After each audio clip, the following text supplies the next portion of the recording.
Hi there and welcome to All About Money. I'm your host, Dhruv Tikekar.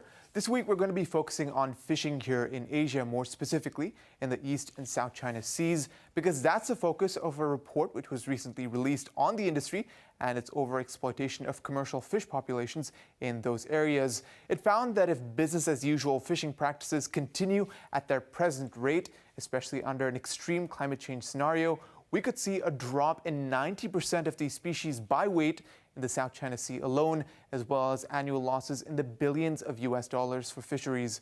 Well, joining me to discuss this further is Dr. Rashid Sumaila. He's the lead author of this report and a professor at the Institute for the Oceans and Fisheries, as well as the School of Public Policy and Global Affairs at the University of British Columbia. Rashid, thank you so much for joining us today. Yeah, thank you so much for having me. Well, it's great having you on the show. I did want to start by asking, this report, which is titled Sink or Swim, obviously focuses on East and South China Seas, as I'd mentioned in the introduction. But why focus on these specific areas? What is it about these areas in particular that make them relevant to this discussion around the fisheries ecosystem and the economy?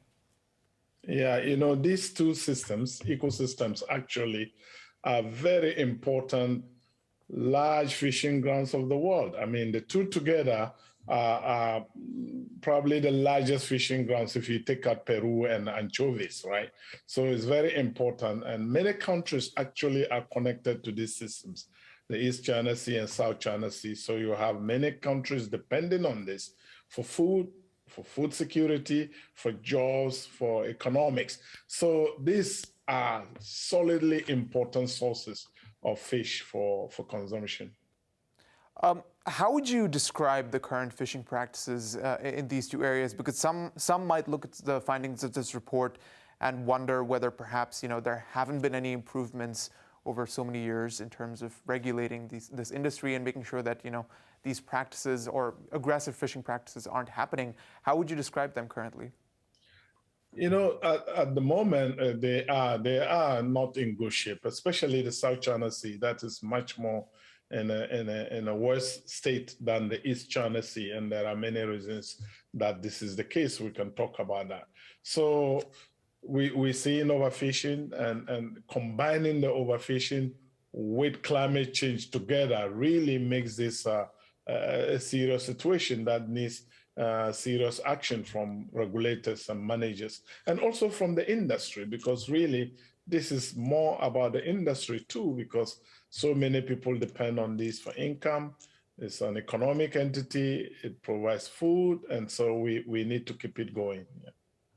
Yeah. One of the interesting findings from your report was that there has been, obviously over the years, there's been a shift towards consuming seafood that's cultivated in farms or in contained environments or controlled environments, and that this practice of being able to consume fishes from farms has actually been contributing to overfishing, which was very strange. Could you explain how that relationship works? Yeah, this is about agriculture and fish farming, and many of us in the world, not only in Asia, actually believe that we can feed the world with only farm fish. And there is a misunderstanding here, because a lot of the fish we farm actually need fish meal and oil in order for them to be really fish. Otherwise, you eat tofu, right? So this means that we actually catch fish, ground it into fish meal and oil, and feed other fish, not only other fish, but other animals. So there is that tight connection. And that leads to overfishing. In fact, in the South China Sea and East China Sea, what we are seeing is there's a lot of what is called feed fishing.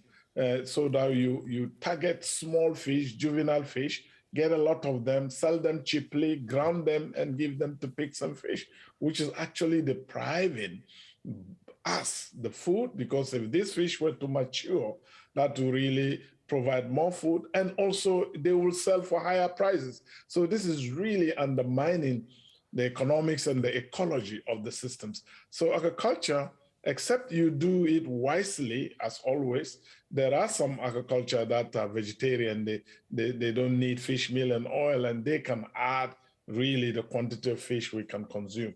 But all this things like trying to farm shrimps and tunas and salmon, those ones don't add much fish. In fact, they add less fish to for us to consume. So agriculture is not completely the solution. There's somebody who told me that we can farm all the fish we need in one high-rise building in Holland.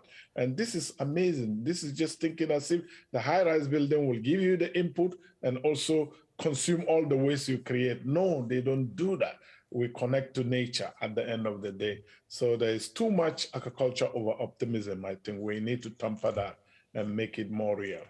One of the problems you touched on, obviously, over there was the fact that many of these fish that are caught aren't allowed to mature. Why is it that it's juvenile fish in particular that are targeted?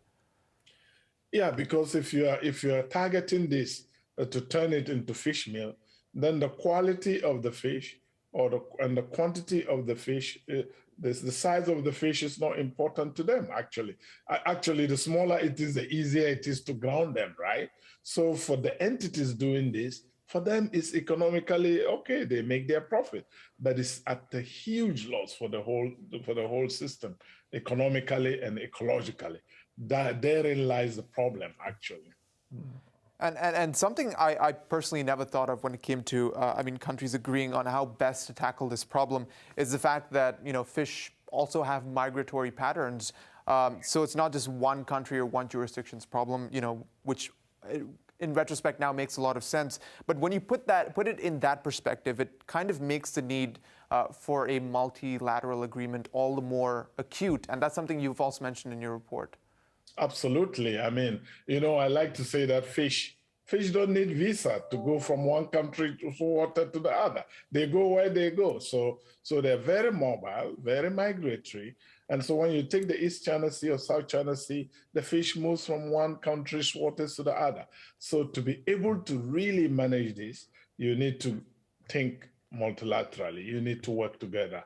You need to cooperate. And this is not new or impossible. I mean, countries do that. If you come to the Pacific here, Canada and the US, we manage the halibut, the salmon in a cooperative way. Our researchers work together. We decide what the sustainable catch should be, and we share it wisely so that we maintain this. Even the Soviet Union and Norway, actually, even during the Cold War, they came to an agreement. They said to save the Barents Sea cod, we need to work together. In Southern Africa, you have Namibia, Angola, South Africa working together. So I think this can happen in the South China Sea and the East China Sea. And politicians just have to realize how important this is in terms of food and nutrition and economics, and then come down to earth and manage the fisheries for the benefit of their people and forget the big political fighting that is going on, just like Norway and Soviet Union did. So you believe it's the politics that is the major hurdle in this case? Oh, absolutely. I mean, if you take in the big high-level politics, that stands in the way of countries actually working together to solve issues for their people, for the population. And for me, the ability of mature countries to know where they can argue and where they need to work together, like in the case of fish, is what makes you a real mature, sophisticated country. And I think many of the Asian countries qualify for this. They just need to bring that down to earth, work together, manage, so that there will be a larger cake, fish cake, if you like, for the population. And we're talking about hundreds of millions of people here. This is not a joke, right? It's serious matter. So please leave the big politics, deal with what will help the people. But in terms of, I guess, just how developed these fisheries are, they're the resources that they have access to, how much bearing does that have on, the ability to form a multilateral agreement? Because, some countries might not have the necessary resources to be able to, fish properly, while others might have a competitive advantage. So is that possibly another hurdle, or is it again, overshadowed by the politics? Yeah, it is. It can be a hurdle, right? Because the nations are quite different at different stages, generally in development, but also in terms of fishing. So you have touched on something important. We apply, economists, we apply what game theory to look at this. And in there, there are ways you can design solutions where we say you have solutions that will give you really the maximum, but they are arranged such that you can share the benefits, the profits, say the benefits from collaborating. So you can arrange and say that all countries don't have to fish, but they share in the catch or share in the profit. We did that in North America here, where Japan, Russia, US, and Canada were fishing for fair seal. And actually, they make arrange. Canada, I believe, and Japan were high-cost countries. So they agreed to actually not fish. And then the low-cost fishing countries fish, and they share the catch and the economics. So there are ways you can arrange this, right? The theory concept is there, and this has been practiced in some places. So it's not impossible. We can do it if we just decide and put our minds to it. But I suppose the models that have been used in Canada or some of the other countries that you mentioned, can those models be applied to this part of the world? Yeah, by and large, they will need to be modified in two ways. You need to modify it to take care of the ecology and the fish species because they are not exactly the same. Many in the temperate zone, you have a few big species in the system. So you can do single species management. But in the South China Sea, for example, you have a lot of species in one place. So you need to take care of that. And then at the human side, you also need to take the condition and situation of the countries. And so you have to modify your model to capture this. Having said that, the main principles apply. People are people everywhere.